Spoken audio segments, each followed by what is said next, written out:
नमस्कार।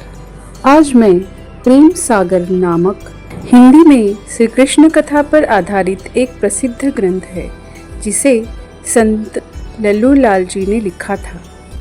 उसी के 34वें अध्याय रास लीला का वाचन करने जा रही हूँ। मेरा कथा वाचन आपको पसंद आए तो मेरे चैनल को लाइक करें, सब्सक्राइब करें, शेयर करें। श्री सुखदेव मुनि बोले, राजा, तब श्री कृष्णचंद्र ने इस ढप से रस के वचन कहे। तब तो सब गोपियां रिस छोड़ प्रसन्न हो उठ हरि से मिल भांति भांति के सुखमान आनंद मगन हो कुतूहल करने लगी।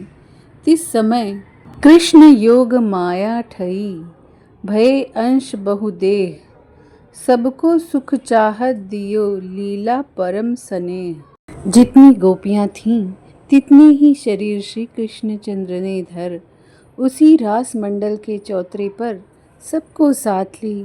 फिर रास विलास को आरंभ किया। द्वे द्वे गोपी जोरे हाथ तिनके बीच बीच हरि साथ। अपनी अपनी ढीग सब जाने नहीं दूसरे को पहचाने। अगुरिन में अंगुरी कर दिए प्रफुल्लित फिरे संग हरि लिए। बीच गोपी बीच नंद किशोर सघन घट दामिनी चहु ओर। श्याम कृष्ण गोपी बजबाला मानहु कनक नील मणिमाला। महाराज, इसी रीति से खड़े हुए गोपी और कृष्ण लगे अनेक अनेक प्रकार के यंत्रों के सुर मिलाए मिलाए कठिन कठिन राग अलाप अलाप बजाए बजाए गाने और तीखी चोखी आड़ी ड्योढ़ी दुगन तिगन की ताने उपजाए ले ले बोल बताए बताए नाचने और आनंद में ऐसे मगन हुए कि उनको तन मन की सुध न थी। कहीं उनका अचला उघड़ा जाता, कहीं उनका मुकुट खिसक जाता था। इधर मोतियों के हार टूट टूट गिरते थे, उधर बनमाल पसीने की बूंदें माथे पर मोतियों की लड़ी सी चमकती थी और गोपियों के गोरे गोरे मुखड़ों पर अलके यों बिखर रही थी कि जैसे अमृत के लोभ से सपोलिए उड़कर चांद को जा लगे हों। कभी कोई गोपी श्री कृष्ण की मुरली के साथ मिलकर मधुर सुर से गाती थी, कभी कोई अपनी ताल अलग हो ले जाती थी और जब कोई गोपी बंसी को छेक उसकी तान समूची ज्यों की त्यों गले से निकालती थी, तब हरि ऐसे बेसुध हो जाते थे कि जैसे कोई बालक दर्पण में अपना प्रतिबिंब देखकर भूल रहे। इसी ढप से गाय गाय नाच नाच अनेक अनेक प्रकार के हाव भाव कटाक्ष कर कर सुख लेते देते थे और परस्पर रीझ रीझ हंस हंस कंबू लगाए लगाए वस्त्र आभूषण निछावर कर रहे थे। उस काल ब्रह्मा रुद्र इंद्र आदि सब देवता और गंधर्व अपनी अपनी स्त्रियों समेत विमानों में बैठे रास मंडली का सुख देख आनंद से फूल बरसाते थे और उनकी स्त्रियां वह सुख लह हंसकर मन में कहती थी कि जो जन्म ले हम भी ब्रज में जाती तो हरि के साथ रास विलास करती।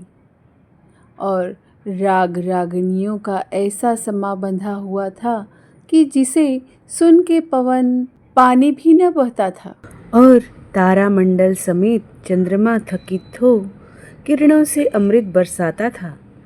इस प्रकार रात बढ़ी तो 6 महीने बीत गए, पर किसी ने न जाना तभी से उस रैन का नाम ब्रह्मराति हुआ। इतनी कथा सुनाए श्री सुखदेव जी बोले, पृथ्वीनाथ, रासलीला करते करते जो श्री कृष्णचंद्र के मन में एक तरंग आई तो गोपियों को लिए यमुना तीर पे जाए, नीर में बैठ जल क्रीड़ा कर श्रम मिटाए बाहर आए, सबके मनोरथ पूरे कर बोले कि अब 4 घड़ी रात रही है, तुम सब अपने अपने घर जाओ। इतना वचन सुन उदास हो गोपियों ने कहा, नाथ, आपके चरण कमल छोड़ के घर कैसे जाएं? हमारा लालची मन तो कहाँ मानता ही नहीं। श्री कृष्ण बोले कि सुनो, जैसे योगी जन मेरा ध्यान धरते हैं तैसे तुम भी ध्यान कीजिए। मैं तुम्हारे पास जहाँ रहोगी तहाँ रहूँगा। इतनी बात के सुनते ही संतोष कर सब विदा हो अपने अपने घर गई और यह भेद उनके घर वालों से किसी ने न जाना कि ये यहाँ न थीं। इतनी कथा सुन राजा परीक्षित ने श्री सुखदेव मुनि से पूछा कि दीनदयाल, यह तुम मुझे समझा कर कहो कि श्री कृष्णचंद्र तो असुरों को मार पृथ्वी का भार उतारने और साधु संतों को सुख दे धर्म का पंथ चलाने के लिए अवतार ले आए थे। फिर उन्होंने पराई स्त्रियों के साथ रास विलास क्यों किया? यह तो कुछ लंपट का कर्म है जो बिरानी नारी से भोग करे। सुखदेव जी बोले, सुन राजा, यह भेद न जानो, मानुष सम परमेश्वर मानो। जिनके सुमिरे पातक जाए, तुजवंत पावत है गात। जैसे अग्नि मांझ कछु परे, सो अग्नि होय के जरे। सामर्थी क्या नहीं करते, क्योंकि वे तो करके कर्म की हानि करते हैं। जैसे शिवजी ने विष लिया और खा के कंठ को भूषण दिया और काल के सांप का किया हार, कौन जाने उनका व्यवहार। वे तो अपने लिए कुछ भी नहीं करते। जो उसका भजन सुमिरन कोई वर मांगता है, तैसा ही तिसको देते हैं। उनकी तो यह रीति है कि सबसे मिले दृष्टि आते हैं और ध्यान कर देखिए तो सब ही से ऐसे अलग जानते हैं जैसे जल में कमल का पत्ता। और गोपियों की उत्पत्ति तो मैं तुम्हें पहले ही सुना चुका हूँ कि देवी और वेद की ऋचाएँ हरि का दरस परस करने को ब्रज में जन्म ले आई हैं। इसी भांति श्री राधिका भी ब्रह्मा से वर पाए श्री कृष्ण चंद्र की सेवा करने को जन्म ले आई हैं और वे प्रभु की सेवा में रहीं।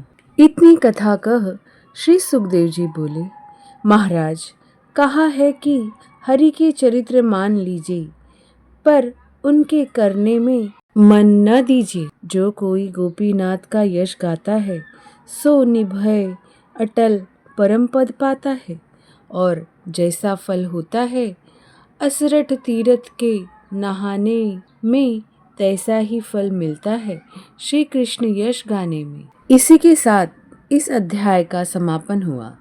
धन्यवाद कथा का श्रवण करने के लिए।